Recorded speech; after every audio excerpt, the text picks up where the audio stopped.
عبداللہ سفیانی کون ہوگا؟ یہ یہودیوں کا تیار کردہ ایک مسلم لیڈر ہوگا جس کو عالمی میڈیا مسلمانوں کے ہیرو اور عقائد کے طور پر پیش کرے گا۔ بعض جنگوں میں وہ مغرب کے خلاف فاتحانہ کردار ادا کرنے کا ڈرامہ رچائے گا اور پھر جب مسلمانوں میں مقبولیت حاصل کر لے گا تو اصل روٹ میں ظاہر ہوگا۔ نعیم بن حماد کی کتاب الفتن میں ہے کہ اس کا نام عبداللہ ہوگا اور اس کا خروج مغربی شام سے اسرا نامی ایک جگہ سے ہوگا، اسنطور نامی جگہ سے ہوگا۔ اس وقت وہ شمالی اسرائیل کے ضلع الناصیرہ کا ایک قصبہ ہے جس پر اسرائیل نے 24 مئی 1948 عیسوی میں قبضہ کر لیا تھا۔ بعض روایت سے پتہ چلتا ہے کہ شروع میں مسلمانوں کا ہمدرد اور خیرخواہ ہوگا، بعد میں اس کا دل بدل دیا جائے گا۔ اس کا مطلب ہے کہ باطل قوتیں مسلمانوں کی قیادت کے لیے تیار کریں گی، جیسا کہ آکسفورڈ اور کیمبرج کے طلسم خانوں میں ہوتا ہے، اور جب وہ مسلمانوں میں مقبولیت حاصل کر لے گا تو اصل پلان پر عمل شروع کر کے حضرت مہدی علیہ السلام کے خلاف صف آرا ہو جائے گا۔ اس کی سوچ و فکر کا خلاصہ فکری ارتداد ہے۔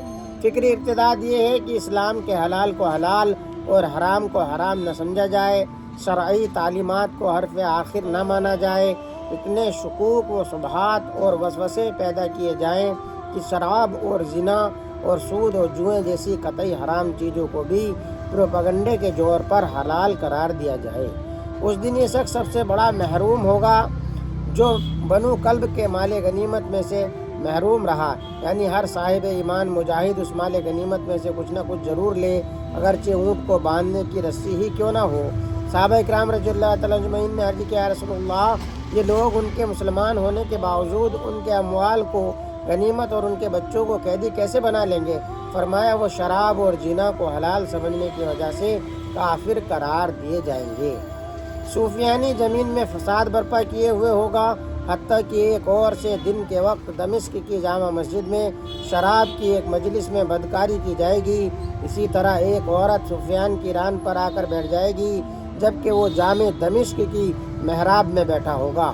اس وقت ایک غیرت مند مسلمان سے مسجد کی یہ بے حرمتی اور یہ کریہ منظر دیکھا نہ جائے گا اور وہ کھڑا ہو کر کہے گا کہ افسوس ہے تم پر ایمان لانے کے بعد کفر کرتے ہو، یہ ناجائز ہے۔ سفیانی کو حق کی یہ بات کڑوی لگے گی اور اس کے کلمہ حق کہنے کی پاداش میں موت کے گھاٹ اتار دے گا، اور صرف اسی کو نہیں بلکہ جس نے بھی اس کی تائید کی ہوگی اس کو بھی قتل کر دیا جائے گا۔ یہ ہے وہ فکری ارتداد، یہ ہے اللہ کے احکام کی پامالی جو آج کے تھنک ٹینکس کا برپا کردہ عظیم ترین فتنہ ہے۔ اس سے جو وسوسے جنم لیتے ہیں ان کی بنا پر آدمی صبح مسلمان ہوتا ہے اور شام کو کافر ہو جاتا ہے، شام کو مسلمان ہوتا ہے تو صبح کو کافر ہو جاتا ہے۔ اس فتنے کو ایک جھلک دیکھنی ہے تو حضرت علامہ دورہ جاوید احمد گاندھی اور ان کے تیار کردہ لاجواب قسم کے باکمال فتنہ پردازوں میں پروگرام میں دیکھ لیجئے۔ گاندھی صاحب کیسے فتنے دے رہے، فتوے دے رہے، جہاں سیدھے سیدھے نوجوانوں سے یہ سوال ہوتے ہیں، خدا کا وجود ہے بھی یا نہیں، وجود کی تعریف کیا ہے، اور تعریف بغیر ان لوگوں کے بدنصیب یہ ہے کہ ان کے پروگراموں کی فہرست دیکھ لیجئے، ایک بھی تعمیری عنوان نہیں ہوگا، اصلاحی موضوعات سے انہیں کوئی سروکر نہیں، ان کا سارا زور تشکیک پھیلانے اور وسوسہ پیدا کرنے پر ہے۔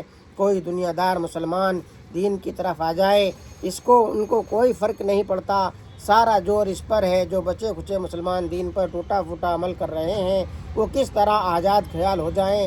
طہارت کے مسائل نہ جاننے والوں کو علمی کلمی مباحثے میں الجھانے کا آخر اور کیا مطلب ہو سکتا ہے؟